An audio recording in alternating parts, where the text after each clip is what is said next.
మార్కాపురం జిల్లా పామూరు మండలం మోపాడు గ్రామంలో కనిగిరి మాజీ ఎమ్మెల్యే తిరుపతి నాయుడు 9వ వర్ధంతి వేడుకలు ఘనంగా జరిగాయి. కనిగిరి నియోజకవర్గంలోనే కాక పలు చోట్ల నుండి ఆయన అభిమానులు ఆయన వర్ధంతిలో వారీగా పాల్గొన్నారు. టీడీపీ పార్టీ రాష్ట్ర ప్రధాన కార్యదర్శి కోటపాటి జనార్దన్ రావు, కనిగిరి ఏఎంసీ చైర్మన్ శ్రీనివాస్, మండల టీడీపీ పార్టీ అధ్యక్షుడు బొల్లా నరసింహారావు, పువ్వాడి నాగరాజు పలువురు పూలమాలలు వేసి నివాళులు అర్పించారు.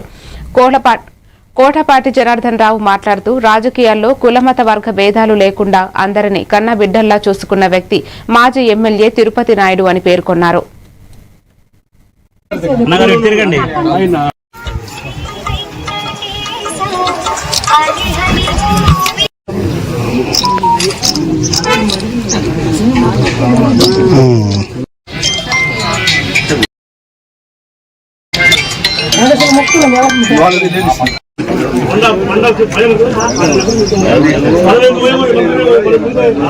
అందరికి కూడా కొంచెం బెటర్ గా కనిపిస్తుంది ఆయన జీవితం. కానీ ఆయన ఏ రోజు ఆయన కులం ఏందో మాకు తెలియదు.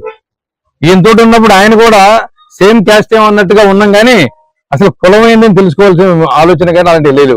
అలాగే నాకు తెలిసి జక్కు శ్రీనివాసులు కూడా మాతోటి కలిసి చదువుకున్నాడు. అతని కులం కూడా మాకు ఏ రోజు తెలియదు. అట్లే ప్రతి వాళ్ళు ఆయనతోటి ఉన్నోళ్ళు ఎవరైనా సరే కులం అనే భావన మాకెవరికి తెలియదు. ఆయన ఏ రోజు కులం గురించి ఏ రోజు మాట్లాడేవాడు కాదు, కుల ఆలోచనతో ఏ రోజు ఉండేవాడు కాదు. ఆయన ఎప్పుడు పేద బడుగు బలహీన వర్గాలతోటే ఉండేవాడు. అందరూ కూడా అదే విధంగా ప్రేమించేవాళ్ళు ఆయన. పర్టికులర్ గా ఆయన జీవితంలో అగ్రవర్ణాల కంటే కూడా బలహీన వర్గాలు, పేదలు, ఎస్సీ ఎస్టీ కమ్యూనిటీతో ఎక్కువ అటాచ్మెంట్ ఉండేవాడు. వాళ్ళే ఎక్కువగా ఆయన దగ్గరకు వస్తుండేవాళ్ళు. వాళ్ళ యొక్క కష్ట సుఖాలు విని వాళ్ళ సమస్యలు ఏమున్నా సరే తీరుస్తూ ఉండేవాడు. ఎన్నో చోట్ల ఆ రోజుల్లో కొంచెం పెత్తందారి వ్యవస్థ ఉన్న సందర్భంలో కూడా గ్రామాల్లో గొడవలు జరుగుతూ ఉండేది. జరుగుతున్నప్పుడు కూడా వాళ్ళకి అండగా నిలబడ్డాడు. కానీ